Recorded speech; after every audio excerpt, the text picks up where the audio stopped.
पुराने वक्त में किसी गांव में एक आदमी रहता था जिसने एक घोड़ा पाल रखा था। उस आदमी के 4 बेटे थे। बाप के लिए तो वह चारों ही लाडले थे, लेकिन थे वह अव्वल दर्जे के बेवकूफ। जब वह आदमी मर गया तो उसके बेटों ने आपस में मशवरा किया कि बाप तो दुनिया से चला गया, अब इस घोड़े को कौन पाले। उन्होंने मिलकर फैसला किया कि घोड़े को काटकर आपस में तकसीम कर लेते हैं और हर भाई के हिस्से में घोड़े की एक एक टांग आएगी।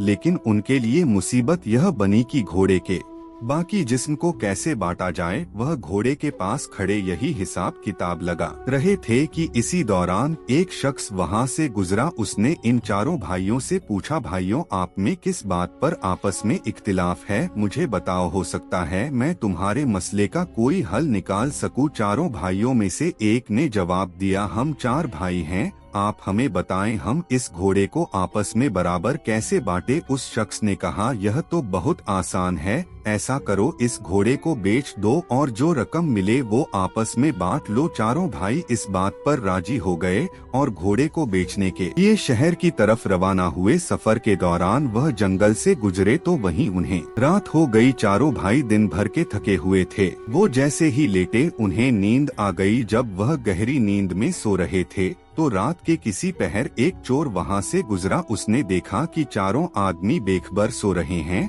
और जोर जोर से खराटे ले रहे हैं। चोर आहिस्ता से घोड़े की तरफ बढ़ा, घोड़े की रस्सी खोली और आहिस्ता से घोड़े को भगाकर वहां से चला गया। थोड़ी देर बाद एक भाई की आंख खुली तो उसने देखा कि घोड़ा वहां से गायब है। फौरन उसने दूसरे भाइयों को भी जगाया और बताया कि हमारा घोड़ा चोरी हो गया है। एक भाई ने अंगड़ाई लेते हुए कहा, सो जाओ, रमजान खान ले गया होगा, सुबह देख लेंगे। सुबह जब चारों भाइयों की आंख खुली तो वह रमजान खान को ढूंढने निकल पड़े। रास्ते में उन्होंने एक ऊंट के पाँव के निशान देखे तो उनमें से एक भाई कहने लगा, यह देखो ऊंट के पाँव के निशान। दूसरे ने कहा, भाई यह किसी नर ऊंट के पाँव के निशान हैं। रा कहने लगा, यह ऊंट तो एक आंख से अंधा भी लगता है। अब चौथा बोला, रस्सी तोड़कर भागा होगा। फिर वो चारों आगे बढ़े। अभी कुछ ही दूर गए होंगे कि उन्होंने देखा कि एक शख्स परेशान हालत में आ रहा है। उसने इनसे पूछा, आप लोगों ने यहाँ कोई ऊंट तो नहीं देखा? इनमें से एक ने कहा, नर ऊंट। दूसरे ने कहा, एक आंख से अंधा भी था। तीसरे ने कहा, रस्सी तोड़कर भागा था। वो शख्स कहने लगा, तुम बिल्कुल ठीक कहते हो, यह बताओ ऊंट कहाँ देखा तुमने? उस पर उन्होंने यक जुबान होकर कहा, हमने ऊंट तो नहीं देखा, तुम आगे जाकर तलाश करो। वह शख्स कहने लगा, भाइयों तुम्हारे पास ऊंट से मुतालिक इतनी मालूमात है और फिर भी तुम इनकार करते हो, भला यह क्या बात हुई हो सकता है तुम लोगों ने ही मेरा ऊंट चुराया हो। चलो बादशाह के पास चलते हैं, वही इस बारे में फैसला करेंगे। चारों भाई और ऊंट का मालिक बादशाह के दरबार की तरफ रवाना हो गए। रास्ते में जमीन पर उन्हें किसी इंसान के पैरों के निशान नजर आए। चारों भाइयों में से एक ने कहा, यह औरत के पाँव के निशान हैं। दूसरे ने कहा, यह घर से नाराज होकर निकली है। तीसरे ने कहा, भाई यह तो पेट से लगती है, यानी इसे बच्चा होने वाला है। बातें करते करते जब वह आगे बढ़े तो एक शख्स भागा भागा आया। उसने पूछा, भाइयों रास्ते में तुम लोगों ने किसी औरत को तो नहीं देखा? एक भाई ने कहा, वो जो नाराज होकर घर से निकली थी। अब दूसरा भाई बोला, मेरे ख्याल में पेट से भी थी। उसने कहा, हाँ बिल्कुल दुरुस्त कह रहे हो। तीसरे ने कहा, रात के वक्त घर से भाग गई थी। हाँ बिल्कुल ठीक, यह बताओ वह कहाँ है? निशान नजर आए। चारों भाइयों में से एक ने कहा, यह औरत के पाँव के निशान हैं। दूसरे ने कहा, यह घर से नाराज होकर निकली है। तीसरे ने कहा, भाई यह तो पेट से लगती है, यानी इसे बच्चा होने वाला है। बातें करते करते जब वह आगे बढ़े तो एक शख्स भागा भागा आया। उसने पूछा, भाइयों रास्ते में तुम लोगों ने किसी औरत को तो नहीं देखा? एक भाई ने कहा, वो जो नाराज होकर घर से निकली थी। अब दूसरा भाई बोला, मेरे ख्याल में पेट से भी थी। उसने कहा, हाँ बिल्कुल दुरुस्त कह रहे हो। तीसरे ने कहा, रात के वक्त घर से भाग गई थी। हाँ बिल्कुल ठीक, यह बताओ वह कहाँ है? चारों भाइयों ने फिर से यक जुबान होकर कहा, हमने तो उसे नहीं देखा, जाकर कहीं और तलाश करो। वह शख्स कहने लगा, मैं तुम्हारी बात पर कैसे यकीन कर लूं? तुम सब कुछ जानते हो और अब कह रहे हो हमें इसके बारे में कुछ मालूम नहीं। मेरी औरत यकीनन तुम लोगों के पास है। वह भाई कहने लगे, अगर तुम्हें हम पर शक है और हमारी बात पर यकीन नहीं तो आओ हमारे साथ बादशाह के पास चलो ताकि वह इस मामले का कोई फैसला करें। अब वो शख्स भी इनके साथ चल पड़ा। चलते चलते वह एक शहर में पहुंच गए। एक गली में उन्होंने एक शख्स से पूछा, यह रमजान खान का घर कहाँ है? उसने साथ वाले घर की तरफ इशारा किया। उसी वक्त एक घर से एक शख्स निकला और कहने लगा, रमजान खान मैं हूँ, कहो क्या बात है? वह भाई कहने लगे, कल रात तुम हमारा घोड़ा ले गए थे, वह हमें वापस कर दो। रमजान खान कहने लगा, मैं अपने घर पर हूँ, तुम लोग पागल हो, अहमक हो, भला मैं कैसे तुम्हारा घोड़ा ले गया? वह भाई कहने लगे, अगर तुम्हें इनकार है तो चलो बादशाह के पास चलो। अब यह सब बादशाह के दरबार में पहुंच गए। बादशाह ने इनसे पूछा, तुम लोग यहाँ क्यों आए हो, क्या बात है? उन्होंने कहा, हम इंसाफ के लिए बादशाह के हुजूर पेश हुए हैं। फिर सबने बादशाह को तमाम बात बारी बारी बता दी। ऊंट के मालिक ने कहा, जनाब इन लोगों ने पहले मेरे गुमशुदा ऊंट के मुतालिक तमाम बातें दुरुस्त बताई और फिर कहते हैं हमने उसे नहीं देखा। ऊंट को चुराने वाले यकीनन यही लोग हैं,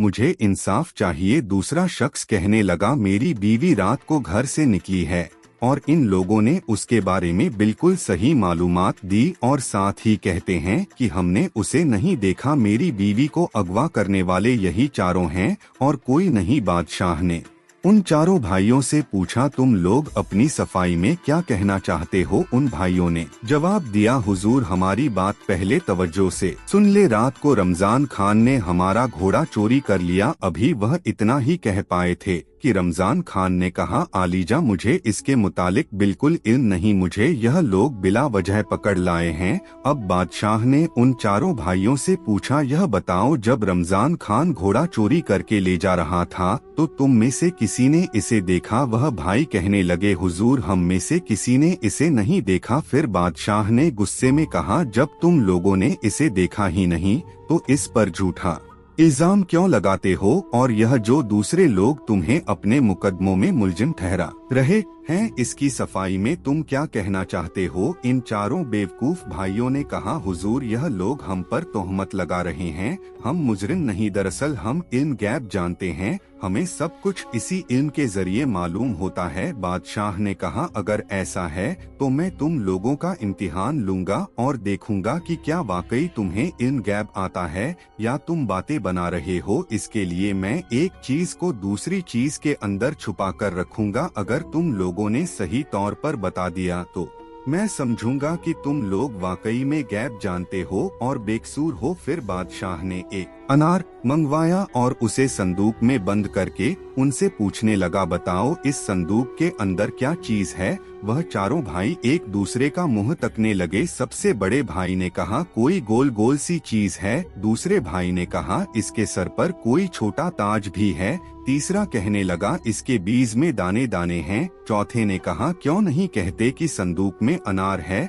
अब बादशाह को यकीन हो गया कि यह भाई सच्चे हैं और यह इल्म गैब जानते हैं। बादशाह ने रमजान खान से कहा कि इन भाइयों का घोड़ा वापस कर दो या इसकी कीमत अदा करो, और दूसरों से कहा कि जाओ तुम अपना ऊंट और यह अपनी बीवी को तलाश करें, क्योंकि यह भाई वाकई इल्म गैब जानते हैं। रमजान खान से घोड़े की कीमत वसूल करके उन चारों भाइयों ने उस रकम से भेड़ बकरियां खरीद ली और अपने गांव की तरफ रवाना हुए। दोपहर के वक्त वह एक जंगल में पहुंचे। वहां दरख्तों का साया था और ठंडी ठंडी हवा चल रही थी। चारों भाई थकन से चूर हो चुके थे, इसलिए वहीं बेखबर होकर सो गए। जब एक भाई की आंख खुली तो उसने देखा कि बकरी का एक बच्चा एक दरख्त पर चढ़ा हुआ है और भेड़ें जुगाली करते मुंह हिला रही हैं। उसने अपने भाइयों से कहा, चुपके से उठ जाओ। भाई पूछने लगे, क्यों, क्या हुआ? उसने कहा, बकरियां डंडे तोड़ रही हैं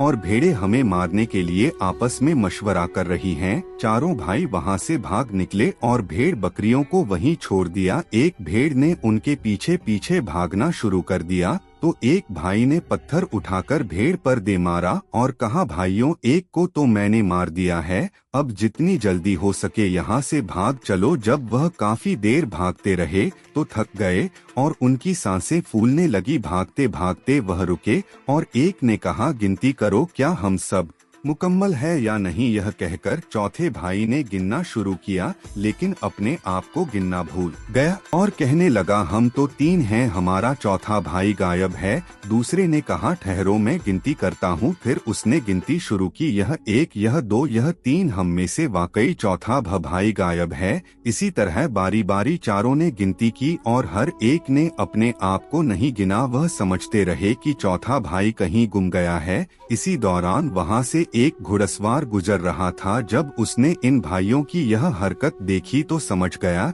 कि यह कोई अव्वल दर्जे के बेवकूफ हैं। उसने कहा, अगर मैं तुम लोगों की गिनती मुकम्मल कर दूं तो मुझे क्या मिलेगा। भाई कहने लगे, फिर हम सब तुम्हारे गुलाम बन जाएंगे, जहां तुम हमें ले जाओगे हम तुम्हारे साथ जाएंगे। घुड़सवार ने पहले एक भाई का हाथ पकड़ा और कहा, यह 1, फिर दूसरे का हाथ पकड़ा और कहा, यह 2, और इसी तरह गिनती मुकम्मल की। इस पर चारों भाई खुश हो गए और कहने लगे, हम आज से तुम्हारे गुलाम हैं। घुड़सवार ने उनसे पूछा, तुम लोग ऐसे भाग क्यों रहे थे। उन्होंने एक आवाज में कहा, हमारी बकरियां डंडे तोड़ रही थी और भेड़ें हमें मारने के लिए मशवरा कर रही थी। घुड़सवार ने उनसे कहा, अब मेरे साथ चलो ताकि मैं तुम्हारी भेड़ बकरियों के साथ सुलह करवा सकूं। जब वह जंगल के करीब पहुँचे तो रास्ते में वही भेड़ वहाँ मरी पड़ी थी। वह भाई कहने लगे, यही वह भेड़ है जो हमें मारने का मंसूबा बना रही थी। जंगल में पहुंचकर जब उनकी नजर भेड़ बकरियों पर पड़ी तो चारों भाई घबराने लगे। घुड़सवार भेड़ बकरियों के करीब गया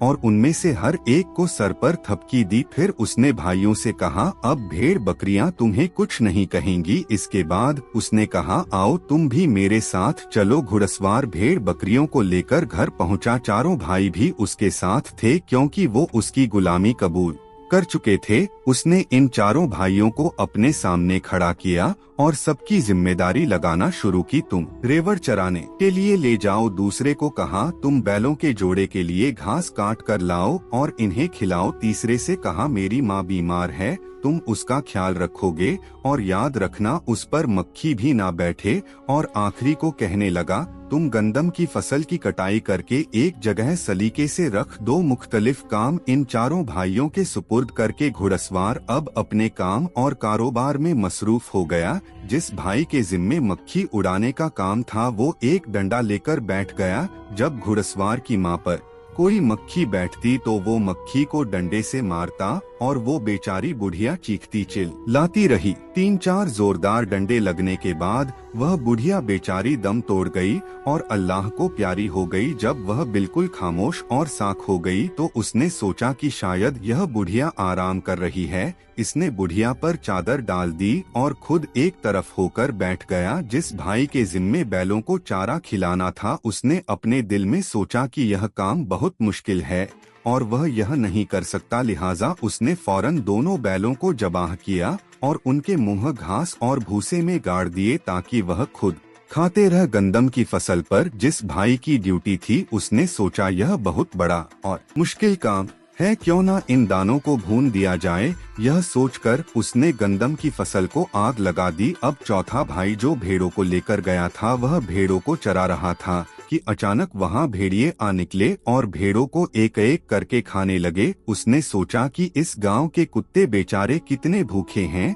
और लगता है कि इनके मालिक इनको खाने के लिए कुछ नहीं देते। इसने भेड़ों को वहीं छोड़ा और खुद वापस घर लौट आया। दोपहर को जब घुड़सवार घर पहुंचा तो एक भाई से पूछने लगा, क्या तुमने मेरी माँ की अच्छी तरह खिदमत की। वह भाई कहने लगा, जनाब आप क्या पूछते हैं, जब से आप गए हैं वह आराम कर रही हैं। जब घुड़सवार ने चादर उठाकर देखा तो माँ का चेहरा खून आलू था और वो मर चुकी थी। घुड़सवार अब रोने धोने लगा और सोचा कि दूसरे भाइयों की भी खबर लूं, ना जाने उन्होंने क्या क्या गुल खिलाए होंगे। जब उसने बैल वाले से पूछा कि तुमने क्या किया तो वह कहने लगा, अभी तक बैलों के मुंह भूसे में डाले हुए हैं ताकि उनके पेट अच्छी तरह भर जाएं, वह तो खुद ही खाते जा रहे हैं। जब घुड़सवार ने देखा तो बैलों के सर कटे हुए और भूसे में दफन थे। उसके बाद उसने फसल वाले से पूछा, क्या तुमने फसल की कटाई कर दी? तो उसने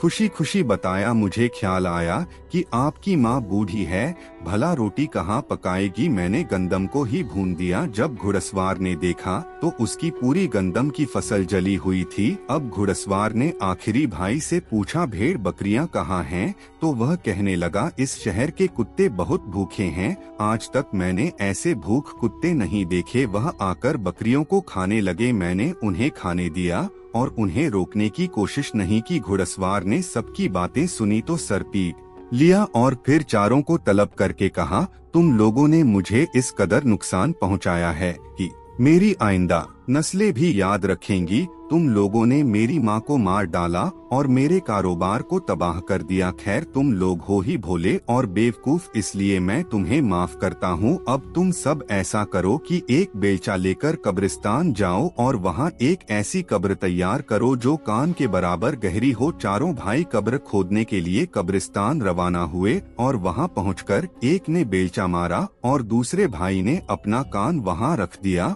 और कहने लगा, यह कब्र तो कान से बड़ी हो गई है। बाकी भाइयों ने भी अपना अपना कान उस कब्र के निशान पर रखा और कहने लगे, यह कब्र तो कान से बड़ी बन गई है। उन्होंने सोचा कि घुड़सवार पहले ही उनसे नाराज है और अगर कब्र बड़ी बन गई तो और भी ज्यादा बिगड़ जाएगा। उन्हें कब्र को वहीं छोड़ा और यह सोचकर घर पहुंच गए कि कब्र बन चुकी है। तो घुड़सवार हैरान हुआ कि यह लोग इतनी जल्दी वापस कैसे आ गए। उसने पूछा, क्या तुमने कब्र भी खोदी या वैसे ही वापस आ गए हो? वह भाई कहने लगे, जनाब यह कोई मुश्किल काम नहीं था, हम तो कब्र खोद कर आ भी गए। घुड़सवार ने कहा, इस काम में तो काफी वक्त लगता है, मालूम नहीं तुम लोगों ने इतनी जल्दी कब्र कैसे खोद ली। चलो मेरे साथ चलो, मुझे दिखाओ। जब कब्र न पहुँचे तो कब्र तलाश करने लगे मगर वह कब्र कहीं नजर न आई। कब्र तलाश करते करते काफी वक्त लग गया। आखिरकार एक भाई बोला, जनाब यह देखें, यह कान के बराबर कब्र। घुड़सवार कहने लगा, अरे बुद्धू, मैंने कान की तरफ इशारा करके गहराई बताई थी, यह तो महज एक मुट्ठी भर कब्र है।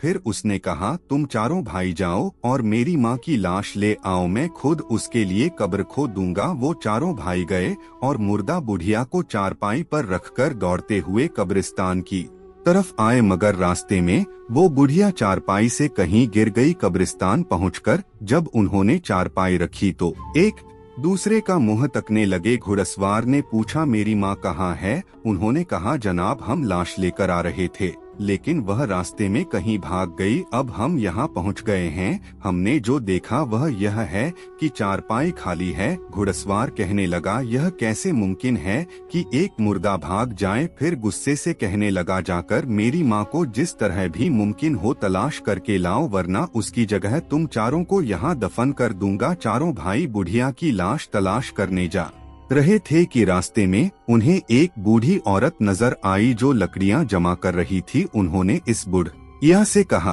तुम यहाँ लकड़ियाँ जमा कर रही हो, इधर तुम्हारा बेटा हमें जिंदा दफन करने की धमकियाँ दे रहा है, चलो हमारे साथ चलो। चारों भाइयों ने उस बूढ़ी औरत को जबरदस्ती पकड़कर चारपाई पर लटा और कब्रिस्तान की तरफ रवाना हो गए। वह बेचारी बूढ़ी औरत चीखती चिल्लाती रही मगर इन भाइयों ने एक ना सुनी। जब कब्रिस्तान पहुँचे तो घुड़सवार से कहने लगे, यह लो अपनी माँ, अब इसे संभाल लो, हम तो मुफ्त में बदनाम हो रहे हैं, यह अभी भी नहीं आ रही थी, हम इसे जबरदस्ती पकड़ कर लाए हैं। घुड़सवार ने बूढ़ी औरत को देखा तो उससे माफी मांगी और कहने लगा, इन्होंने मेरी बूढ़ी माँ की लाश को कहीं गुम कर दिया है और उसकी जगह तुम्हें उठाकर ले आए, मैं इसकी माफी मांगता हूँ। इसके बाद घुड़सवार खुद गया और अपनी माँ की लाश को तलाश करके लाया और उसे दफन किया। घुड़सवार इन बेवकूफ भाइयों की बेवकूफियाँ से बहुत तंग आ चुका था, इसलिए उसने धक्के मार मार कर चारों को घर से निकाल दिया। दोस्तों, उम्मीद है